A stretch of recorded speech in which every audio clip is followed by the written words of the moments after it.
Hello दोस्तों, मैं कामनी प्रजापति आप सभी का केआर क्लासेस में स्वागत करती हूँ। मैंने सेकंड पार्ट में आप सभी को जर्नल एंट्रीज सिखाई थी। वो जर्नल एंट्रीज बिल्कुल स्टार्टिंग की और इजी थी। उन्हीं जर्नल एंट्रीज के आधार पर मैं आज थोड़ी सी हार्ड एंट्रीज आपके सामने लेकर आई हूँ। ये एक पूरा क्वेश्चन लेकर आई हूँ मैं जर्नल एंट्रीज का। इसमें मोहन है, मोहन ने 1 मार्च 2019 को 20,000 रुपये से व्यापार आरंभ किया। इस महीने में इनके निम्नलिखित लेन देन हुए जिनको आप जर्नल में लिखिए।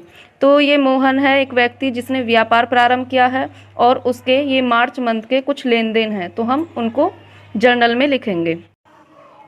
मोहन ने 1 मार्च 2019 को 20,000 रुपये से व्यापार आरंभ किया। ये हमारी सबसे फर्स्ट एंट्री है।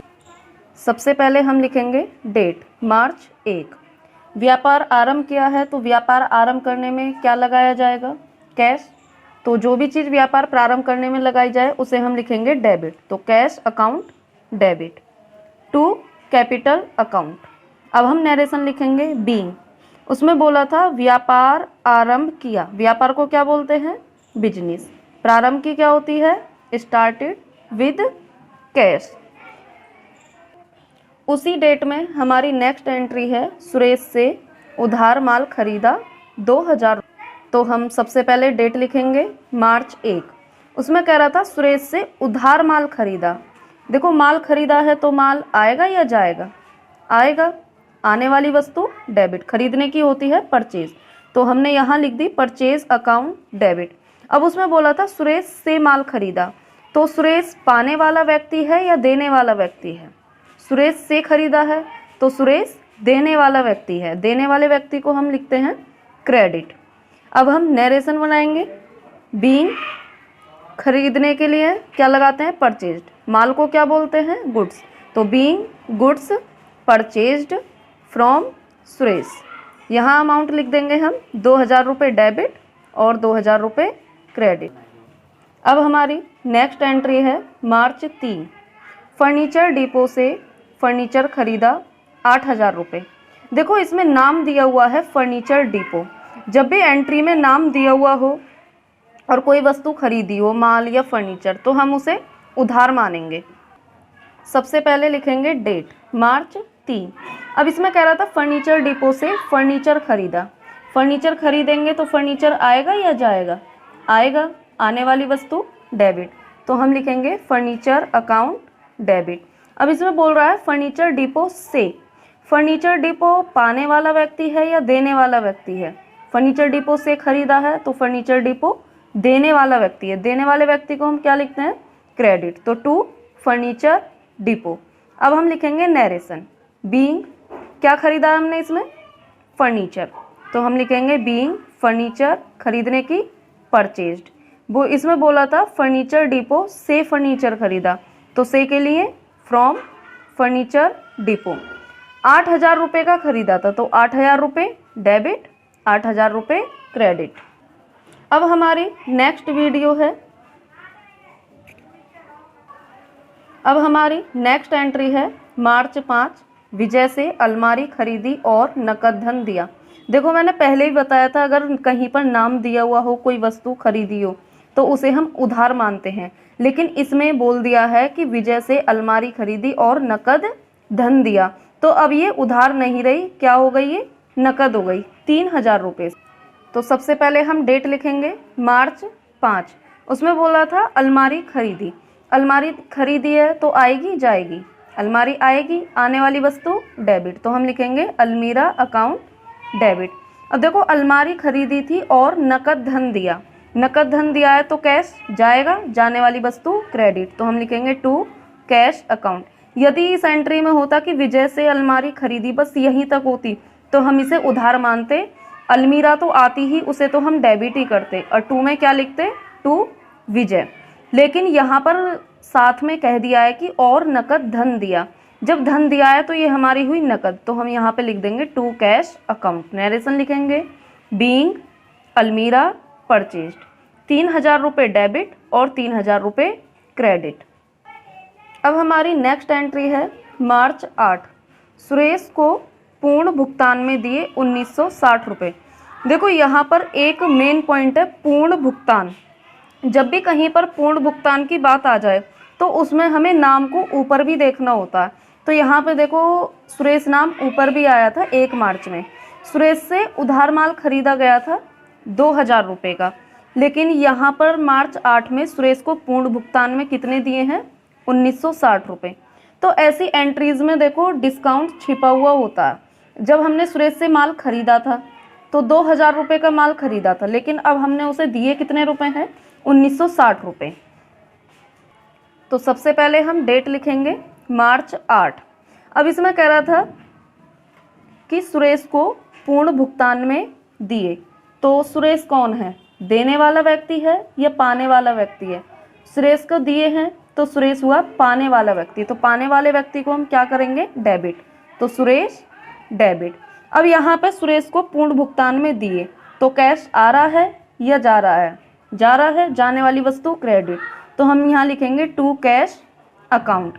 तो देखो सुरेश की जो ऊपर एंट्री आई थी 1 मार्च की, उसमें सुरेश से 2000 रुपये का माल खरीदा था, तो हम यहाँ पर सुरेश में डेबिट में लिखेंगे 2000 रुपये। लेकिन हमने उसे पूर्ण भुगतान में कितने रुपए दिए हैं? 1960 रुपये। तो हम टू कैश में लिखेंगे 1960 रुपये। लेकिन इस एंट्री में डिस्काउंट छिपा हुआ होता है। इसमें हम लिखा हुआ था कि सुरेश को पूर्ण भुगतान में दिए 1960 रुपये।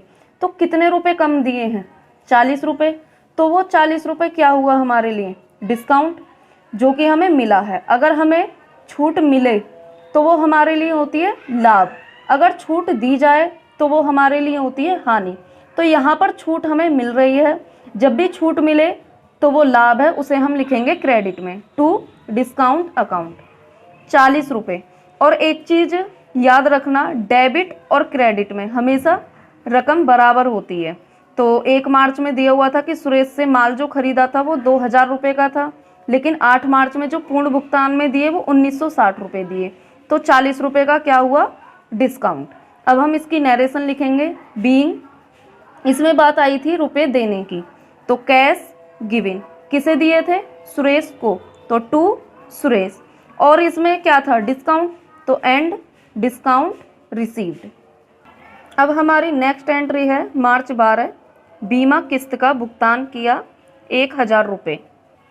सबसे पहले डेट लिखेंगे मार्च 12। एंट्री में बोला है बीमा किस्त का भुगतान किया। तो देखो यदि बीमा किस्त का भुगतान किया जाएगा तो वो हमारे लिए क्या है? खर्च। और खर्च को हम क्या करते हैं? डेबिट। तो हम यहाँ लिखेंगे installment of insurance account debit. बीमा को बोलते हैं इंश्योरेंस और किस्त को बोलते हैं इंस्टॉलमेंट। तो यहाँ लिखेंगे installment of insurance account debit. अब देखो ये खर्च है, तो खर्च में हमारे पास से क्या जाता है? कैश। तो जाने वाली वस्तु क्रेडिट, टू कैश अकाउंट। अब नरेशन बनाते टाइम जो भी खर्च हो उसका नाम लिखकर क्या लिख देते हैं? गिविंग। तो being installment of insurance giving. 1000 रुपये डेबिट, 1000 रुपये credit.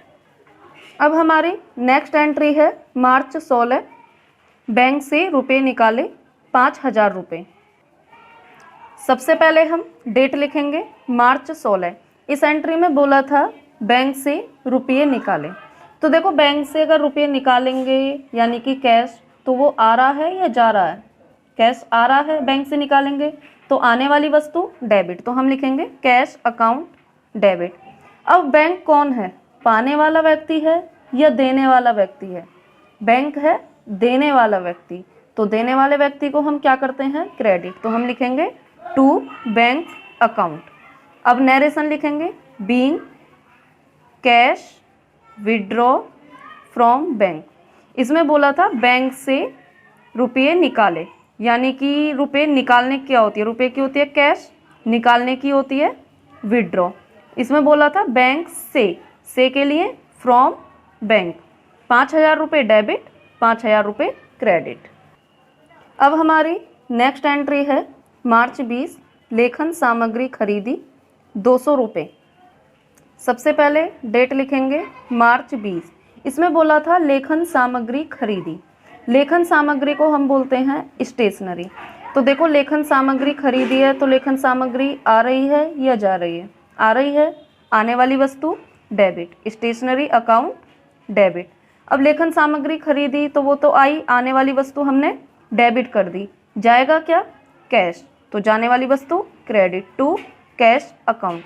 Narration being stationery purchased, 200 रुपये डेबिट, 200 रुपये क्रेडिट।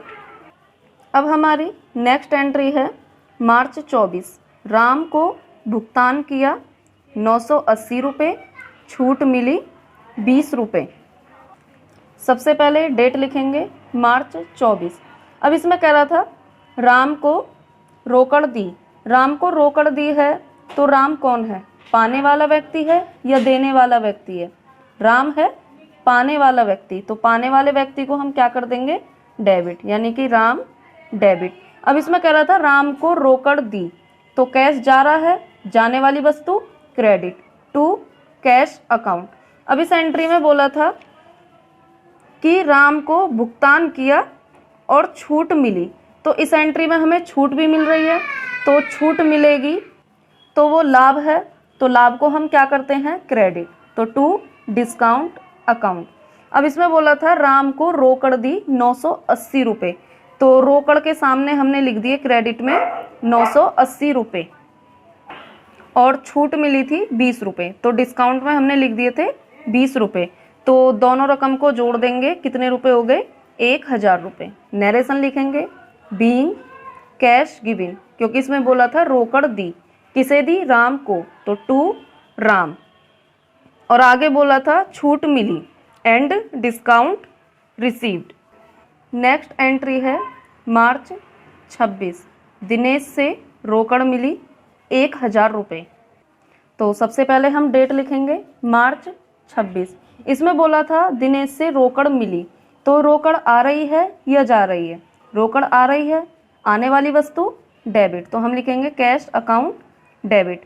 अब दिनेश कौन है? पाने वाला व्यक्ति है या देने वाला व्यक्ति है? दिनेश है देने वाला व्यक्ति, तो देने वाले व्यक्ति को हम क्या करेंगे? क्रेडिट, तो टू दिनेश।